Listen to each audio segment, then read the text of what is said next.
दोस्तों मैं हमारा स्वागत करता हूँ आप सभी लोगों का ज्ञान पे एक और नए एजुकेशनल वीडियो में। तो आज का वीडियो बहुत ही खास होने वाला है क्योंकि आज मैं डिस्कस करने वाला हूँ एमआईटी, मणिपाल और वीआईटी वेल्लोर में से कौन सा कॉलेज आपको चूज़ करना चाहिए। यानी कि कंपेयर करने वाला हूँ दोनों कॉलेजेस को साइड बाय साइड रख के वेरियस पैरामीटर्स पे कि कॉलेज लाइफ कैसा है, एकेडमिक्स कैसा है, फी के मामले में कैसा है, आरओआई कैसा है, प्लेसमेंट कैसा है, इंटर्नशिप कैसा है और दोनों ही कॉलेजेस में कौन से ब्रांच आपको चूज़ करना चाहिए। और लास्ट में मैं अपना वर्डिक्ट सुनाऊंगा कि आपको दोनों ही कॉलेजेस में से कौन सा चूज़ करना चाहिए।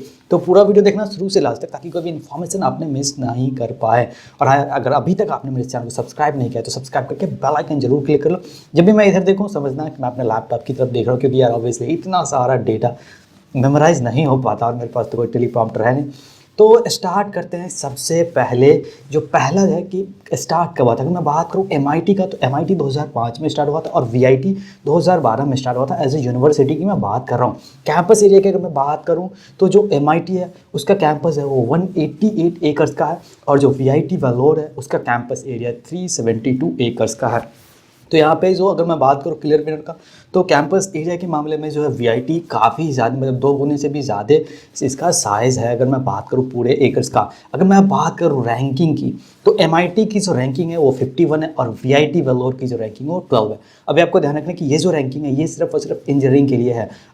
ओवरऑल इनके अलग रैंकिंग हो सकते हैं, अलग अलग कोर्सेज के लिए अलग अलग रैंकिंग हो सकते हैं, लेकिन यहाँ पे मैं इंजीनियरिंग रैंकिंग की बात कर रहा हूँ। हालांकि एक बात मैं आपको यहाँ पे क्लियर कर दूँ कि जो वीआईटी है वो थोड़ा सा आगे है। वो थोड़ा सा आगे इसलिए है कि वो लगातार पिछले कई सालों से 4-5-6 सालों से जो है अपनी रैंकिंग काफ़ी अच्छा मेंटेन करके चल रहा है। ये आपको काफ़ी इंप्रेस करेगा कि कॉलेज डाउन ग्रेड नहीं जा रहा है। बहुत सारे डीम्ड टू बी यूनिवर्सिटी के साथ ये समस्या है कि पहले वो अच्छे थे अब डाउन ग्रेड जा रहे हैं, या जो पहले डाउन ग्रेड थे वो अच्छे जा रहे हैं, लेकिन वीआईटी काफ़ी टाइम से अपनी पोजीशन होल्ड किए हुआ है। और अब बात करते हैं कि इनटेक का, तो एमआईटी और वीआईटी दोनों में ही ह्यूज इनटेक है। अगर मैं बात करूँ सीएससी प्लस आईटी का तो एमआईटी में 800 का इनटेक है, वहीं पे वीआईटी में 2580 का है। जी यानी कि 2600 का इनटेक है सीएससी आईटी ब्रांचेस में, तो बहुत ज़्यादा मतलब ह्यूज है। अगर मैं बात करूँ टोटल इनटेक का तो जो एमआईटी है वहाँ पे आपको 2280 स्टूडेंट का इंटेक मिलने वाला है और जो वीआईटी वहाँ 5000 प्लस स्टूडेंट का इंटेक है। तो ये बात आपको ध्यान रखना है कि इंटेक बहुत ज़्यादा होने के बावजूद वीआईटी का प्लेसमेंट जो है उतना वो नहीं है कि अगर आप एमआईटी से कंपेयर करें तो प्लेसमेंट डाउन जा रहा है क्योंकि ह्यूज इंटेक है। नहीं, प्लेसमेंट भी वीआईटी काफ़ी मेंटेन करके रख रहा है। उसके बारे में अपन आगे बात करेंगे। अगर मैं बात करूँ एडमिशन का तो एमआईटी में जो उनका इन हाउस जो एग्जाम है वो एमईटी होता है, मणिपाल एंट्रेंस टेस्ट, और वीआईटी का वीआईटी ट्रिपल ई होता है। इस एग्जाम के रिलेटेड इस वीडियो में मैंने अपने टोटल डिस्कस किया हुआ है, तो एग्जाम के बारे में अगर आप जानना चाहते हो तो वो वीडियो देखो। अगर मैं बात करूँ काउंसलिंग का तो एमआईटी के लिए मणिपाल काउंसलिंग होता है और वीआईटी के लिए वीआईटी ट्रिपल ई काउंसलिंग के थ्रू यहाँ पे आपको एडमिशन मिलता है। अब बात कर लेते हैं फीस के बारे में। अगर मैं बात करूँ एमआईटी के बारे में तो ओवरऑल फीस की अगर मैं बात करूँ, अगर मैं बात करूँ टॉप ब्रांच जो डिमांडिंग ब्रांच यानी कि कंप्यूटर साइंस आईटी जैसे ब्रांचेस की मैं बात करूँ तो आपका 21 से लेकर के 25 लाख रुपए तक का टोटल खर्चा आएगा। और वीआईटी की मैं बात करूँ तो वीआईटी में आपको 12 से 15 लाख रुपए तक का खर्चा आएगा अगर आप कैटेगरी 1 में है। एक बात आप ध्यान रखो कि वीआईटी के पास बहुत ज़्यादा कैटेगरी है। मैंने अपने इस वीडियो में वीआईटी का कंप्लीट जो है जो फी है उसके बाद बात किया कि हॉस्टल्स में क्या कुछ फी लगता है, अलग अलग कैटेगरी में अलग अलग ब्रांच में क्या कुछ फी लगता है, तो वो देख सकते हो डिटेल फी के बारे में। लेकिन यहाँ पे अगर मैं बात करूँ तो कैटेगरी 1 की अगर मैं बात करूँ तो आप 12 से 15 लाख रुपए तक का आपका खर्चा आएगा। तो अगर कैटेगरी 5 तक जाते हैं ना तो आपका 25 लाख रुपए तक भी खर्चा आ सकता है। और एक बात और ध्यान रखना कि एमआईटी का जो स्टूडेंट का लाइफ होता है ना वहाँ पे भी जो लाइफस्टाइल खर्चे हैं वो एमआईटी में आपको ज़्यादा देखने को मिलेगा इन कंपेरेटिव टू वीआईटी। वीआईटी में क्या होता है कि अगर आपके पीयर पे डिपेंड करता है। वीआईटी में सारे ऐसे नहीं होते कि सुपर रिच के बच्चे वहाँ पे पहुँच गए हैं, तो पीयर पे डिपेंड करता है। अगर आपका पीयर ठीक ठाक है तो उतना एक्सपेंस नहीं होगा आपका, लेकिन एमआईटी का कहना है लगभग किसी भी पीयर ग्रुप में आप है आपका जो लाइफस्टाइल खर्चा है वो हाई ही रहने वाला है। ये आपको ध्यान रखना है। अगर मैं बात करूँ प्लेसमेंट का तो सबसे पहले बात कर लेते हैं क्योंकि 2022 का स्टार्टिंग ईयर से, तो सबसे पहले बात कर लेते हैं 2022 के प्लेसमेंट के बारे में। अभी प्लेसमेंट कंप्लीट नहीं हुआ, ये डिस्क्लेमर मैं दे रहा हूँ। तो जितना भी अब तक प्लेसमेंट हुआ वो मैं आपके साथ शेयर करता हूँ। तो जो एमआईटी मणिपाल है उसने अभी तक कोई डेटा ही शेयर नहीं किया कि 2022 में क्या कुछ वहाँ पे प्लेसमेंट चल रहा है या कितना कुछ प्लेसमेंट अब तक हुआ है। वहीं पे वीआईटी की मैं बात करूँ तो हाईएस्ट प्लेसमेंट की मैं बात करूँ तो 75 लाख पर एनम जो है अब तक का 2022 का हाईएस्ट प्लेसमेंट है। और मुझे नहीं लगता कि इसको वीआईटी जो है पार कर पाएगा 2022-23 के सेशन में। अगर कर जाता है तो बहुत अच्छी बात है, वो मैं वो भी आप तक पहुँचा दूंगा। लेकिन ये अब तक का 22 का डेटा, अगर मैं बात करूँ 2021 का 2021 का डेटा की मैं बात करूँ तो जो MIT का हाइस्ट था वो 43.3 लाख पर एनम का था, और जो एवरेज था वो 8.8 लाख का था। और VIT की मैं बात करूँ तो 44 लाख पर एनम का था, और जो एवरेज था वो 7.3 लाख पर एनम का था। अभी आप देखो कि जो एवरेज है ना वो VIT का काफ़ी अच्छा निकल के आ रहा है, नंबर आपको 7.3 लाख पर एनम दिख रहा है, लेकिन जो इसका इंटेक है वो तकरीबन 2600 है, उस हिसाब से एवरेज बहुत ही अच्छा है। और यहीं पे इसका जो तकरीबन 800 का इंटेक है, लेकिन इसका 8.8 लाख का एवरेज आ रहा है। तो अगर आप एवरेज नंबर्स में MIT बढ़ा है, लेकिन जो एवरेज है वो VIT का काफ़ी अच्छा निकल के आ रहा है। अगर मैं बात करूँ और थोड़ी आपको डिटेल में बताऊँ तो इस बार जो है मतलब 2021-22 के लिए अगर मैं बात करूँ तो 35 MIT स्टूडेंट को जो माइक्रोसॉफ्ट जो है उसने 44 लाख पर एनम का जॉब ऑफर किया है।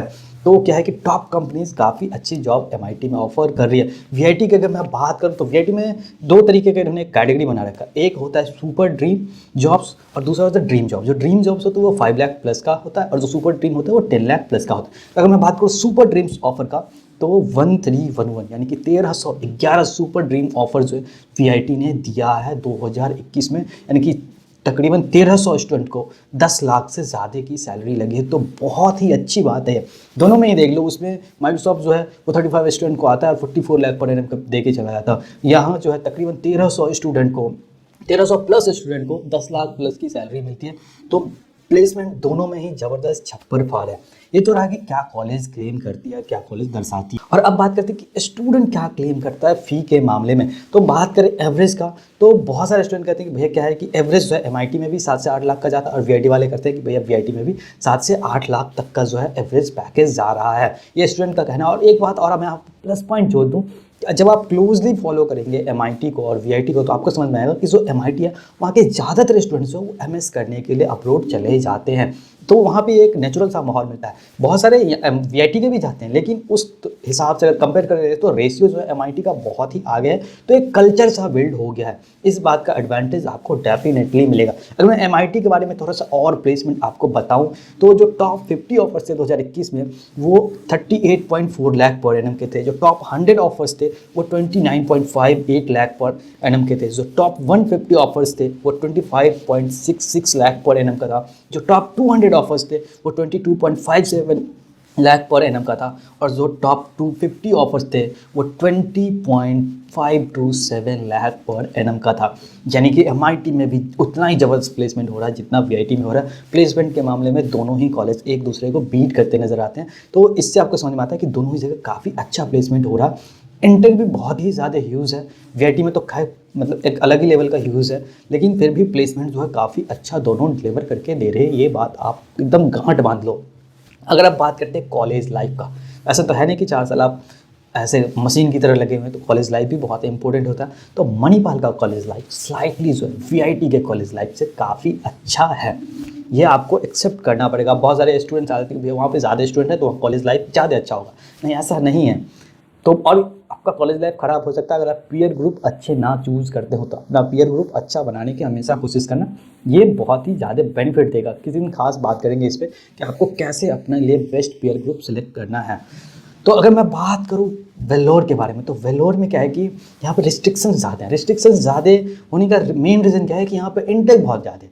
अगर एक साथ आपको 2500-2600 मतलब एक ही स्ट्रीम के बच्चों को मैनेज करना हो तो आपको रिस्ट्रिक्शंस थोड़े लगाने पड़ेंगे, तभी जा करके ये कंट्रोल होगा। MIT का क्या है कि इंटेक VIT के कंपैरिजन में छोटा है, छोटा नहीं है, VIT से कंपेयर करने पे छोटा, तो थोड़ा फ्रीडम वहाँ पे ज़्यादा है, ये आपको देखना है। अगर मैं बात करूँ एकेडमिक्स का तो लगभग दोनों में ही बराबर एकेडमिक्स से, मैं ऐसा नहीं कहूँगा कि VIT का बहुत ही अच्छा एकेडमिक्स है MIT से अगर कंपेयर करें तो, नहीं, लगभग ठीक ठाक है। दोनों एक ही जैसे एकेडमिक्स प्रोवाइड कर रहे होते हैं। हालांकि थोड़ा सा मैं एज दूंगा VIT को, क्योंकि इतने ज़्यादा स्टूडेंट को मैनेज करके इतना अच्छा पैकेज देना है तो एकेडमिक्स थोड़ा सा वहाँ दिखता है, लेकिन ऐसा नहीं है कि दोनों में बहुत ज़्यादा गैप है, लगभग दोनों। और अब बात करें तो ROI यानी कि रिटर्न ऑन इन्वेस्टमेंट। 4 साल जो भी आप कुछ ने लगाया, पैसा लगाया, टाइम लगाया, मेहनत लगाया, मतलब घर परिवार से दूर रहकर आपने इतनी ज़्यादा मेहनत किया, उसका रिटर्न आपको क्या मिल रहा है 4 साल बाद। तो इस मामले में दोनों ही कॉलेज इक्वल है। कोई ऊपर नीचे नहीं जा रहा है, यानी कि MIT और VIT का ROI रेट आपको सेम मिलने वाला है। VIT में थोड़ा सा ROI रेट आपको नीचे चला जाएगा। अगर आप कैटेगरी 5, कैटेगरी 4 जैसे कैटेगरी से अगर आप एडमिशन लेते हैं तो क्योंकि वहाँ पे फी थोड़ा बढ़ जाएगा। बाकी अगर आप कैटेगरी 1 में हैं तो आप जो है ROI रेट के मामले में MIT से आगे निकल जाएंगे, ये आपको ध्यान रखना। अदरवाइज ओवरऑल देखें तो दोनों ही एक ही तरीके का ROI प्रोवाइड करता है। अब बात करते हैं रेपुटेशन का। रेपुटेशन में क्या है कि जो मणिपाल है वो VIT से काफ़ी ज़्यादा आगे है, बहुत ज़्यादा आगे नहीं है पर हाँ VIT से डेफिनेटली आगे है। ये इसलिए है कि जो MIT है वो काफ़ी पुराना है, इसके भी एलुमनाई नेटवर्क बहुत ज़्यादा वाइड है। सत्या नडेला जैसे जो लोग हैं वो MIT से ही पढ़े हुए हैं। VIT का भी काफ़ी ज़बरदस्त एलुमनाई नेटवर्क है, काफ़ी अच्छे यहाँ से भी एलुमनाई निकले हैं। लेकिन फिर भी इंडस्ट्री में अगर मैं बात करूँ तो MIT के पास थोड़ा सा एज है VIT की कंपैरिजन में। और अब बात करें कि दोनों ही कॉलेज में आपको कौन सा कॉलेज चूज़ करना चाहिए, तो देखो यार दोनों ही कॉलेज अपने हिसाब से बेस्ट कॉलेज है। अगर आप अफोर्ड कर सकते हो तो दोनों ही कॉलेजेस आपके लिए बेस्ट हो सकता है। किसी भी कॉलेज में जाओ आपके लिए करियर के रास्ते उतने ही खुलेंगे जितने MIT में खुलेगा और उतना ही VIT के स्टूडेंट्स के लिए भी खुलने वाला है। तो दोनों ही कॉलेज इस मामले में तो सेम है।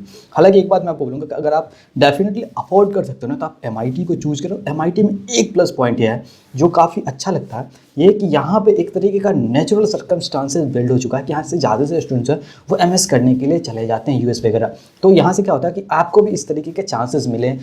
ये नेचुरल प्रोसेस की तरह दिखता है MIT में, लेकिन ये VIT में एज ए नेचुरल प्रोसेस नहीं दिखता। वहाँ के स्टूडेंट्स भी जाते हैं पर इतना फ्रीक्वेंट नहीं है जितना यहाँ पे है। तो इस मामले में अगर आप अफोर्ड कर सकते हो तो जाओ, आपको थोड़ा सा बेहतर पेयर ग्रुप यहाँ पे देखने को मिलेगा। अदरवाइज दोनों ही कॉलेजेस एक जैसे ही हैं, दोनों ही कॉलेजेस में कोई डिफरेंस नहीं। दोनों ही कॉलेजेस महंगे हैं, दोनों ही कॉलेज जो है अच्छा प्लेसमेंट ऑफर कर रही है, ये आपको ध्यान रखना है। हालांकि और भी बहुत सारे इंडिया में कॉलेजेस हैं जो इन दोनों से भी बेहतर ROI आपको प्रोवाइड कर देंगे। तो अगर आप किसी और कॉलेज के बारे में जानना चाहते हो तो डेफिनेटली कमेंट करके बताओ अगला मेरा वीडियो किस टॉपिक पे होना चाहिए, कौन से कॉलेज का रिव्यू देखना चाहते हो, कौन से कॉलेज को आपस में भिड़ाना चाहते हो, कमेंट करके डेफिनेटली बताना। तो मिलते हैं कल नए वीडियो में।